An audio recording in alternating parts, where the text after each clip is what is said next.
One investment makes you look rich, the other quietly makes you rich. And most people spend decades choosing the wrong one. Two people start with the exact same amount of money, same salary, same age, same city. One buys real estate, the other buys index funds. 20 years later, both of them have money, but only one of them has freedom. Because the real cost of an investment isn't just measured in dollars, it's measured in stress, in time, in risk, and in how much of your life it quietly consumes while you're busy trying to build wealth. So, when you finally run the full math, which investment actually wins? For most people, real estate doesn't just feel like an investment. It feels like success. You can see it, touch it, drive past it after work and think, I own that.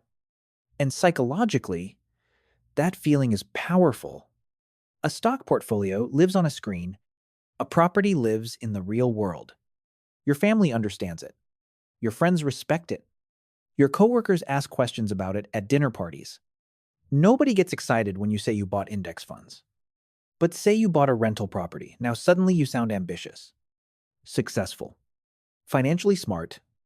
And that's exactly why real estate attracts so many people, not just because of the potential returns, but because ownership creates emotional validation.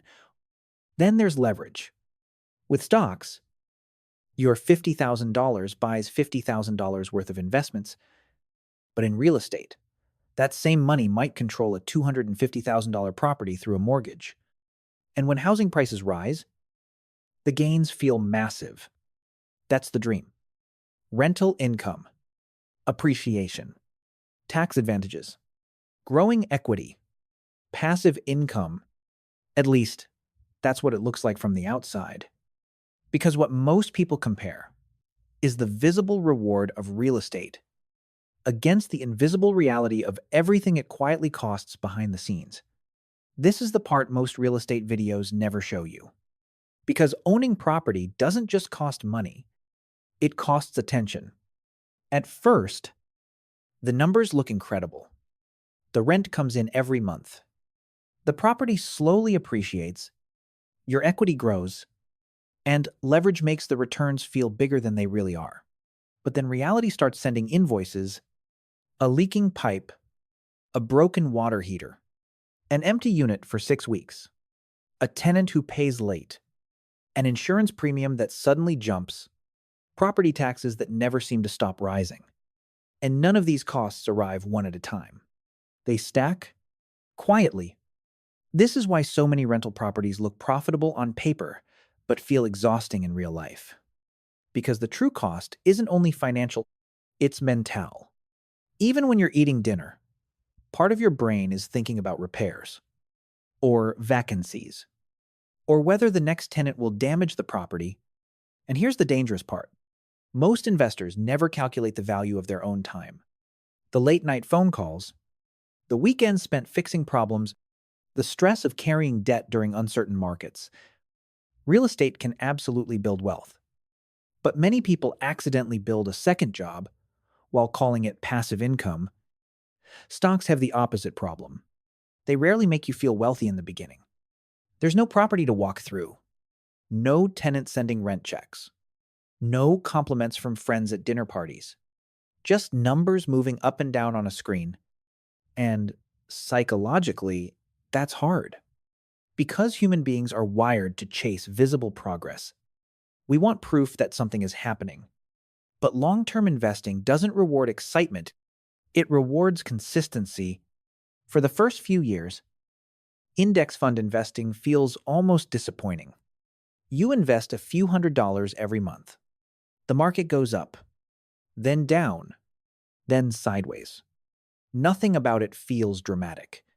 And that's exactly why most people quit too early.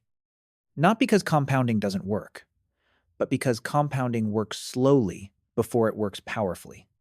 At first, your contributions create most of the growth, but eventually, the portfolio starts growing faster than the money you're adding to it. That's the moment everything changes. Your investments begin generating returns on top of previous returns. And over long periods of time, That curve can become astonishing. This is why patient investors often outperform emotional investors. Not because they're smarter, not because they can predict the market, but because they can tolerate boredom. And in investing, boredom is often where real wealth quietly begins. So now, let's compare the full picture, not the social media version, not the financial guru version, the real math.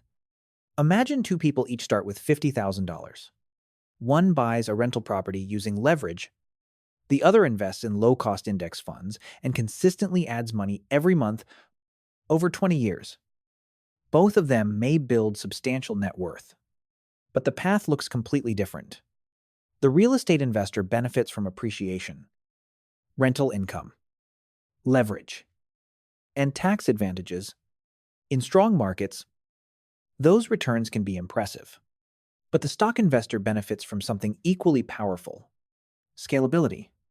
No to none, no maintenance calls, no second mortgage for the next investment property. Just consistent investing and compounding. And here's what surprises most people. After decades, the final numbers are often much closer than people expect. In many scenarios, both investors could end up with several $100,000 in wealth, but one of them likely spent far more time, stress, and mental energy getting there. That's the part people rarely calculate. The stress-adjusted return, the freedom-adjusted return, the lifestyle-adjusted return, because wealth is not only about how much money an asset produces, it's also about what the asset quietly demands from your life in exchange. And sometimes, the investment with the highest emotional cost isn't actually the best investment for you. At some point, smart investors stop asking, which asset is better? And they start asking a different question. What kind of life do I actually want this money to create? Because real wealth isn't just about maximizing returns. It's about maximizing freedom. Some people genuinely enjoy real estate. They like negotiating deals, managing renovations, building systems, improving properties over time. For them, real estate isn't just an investment. It's a business. And in the right market, with discipline and strong cash flow management, it can become an incredible long-term wealth-building strategy. But other people value simplicity more than control. They don't want a second job after work. They don't want debt keeping them awake during uncertain markets. They want diversified investments, liquidity, and time ownership. For them, long-term investing in index funds may create a better quality of life, not just a better portfolio. And that's the real lesson here. The middle class often buys investments to feel successful. Wealthy people buy investments that align with the life they actually want. Because eventually, every financial decision becomes a trade. Money for time, control for flexibility, higher returns for higher stress. And the people who build lasting wealth are usually the ones who understand exactly what they're willing and unwilling to sacrifice. If there's one thing this comparison should teach you, it's this: there is no perfect investment. Only investments that fit or conflict with the life you want to live. Real estate can build incredible wealth. Stocks can create extraordinary long-term growth, but neither one will save you from bad habits, emotional decisions, or chasing status instead of freedom. Because at the end of the day, the people who quietly build the most wealth usually aren't trying to look rich. They're trying to buy back their time, protect their peace, and create options for the future. So now I'm curious, which would you choose, real estate or stocks? Drop your answer in the comments. And if this video changed the way you think about investing even a little, make sure you subscribe. Because here, we don't chase hype. We build real wealth the smart way.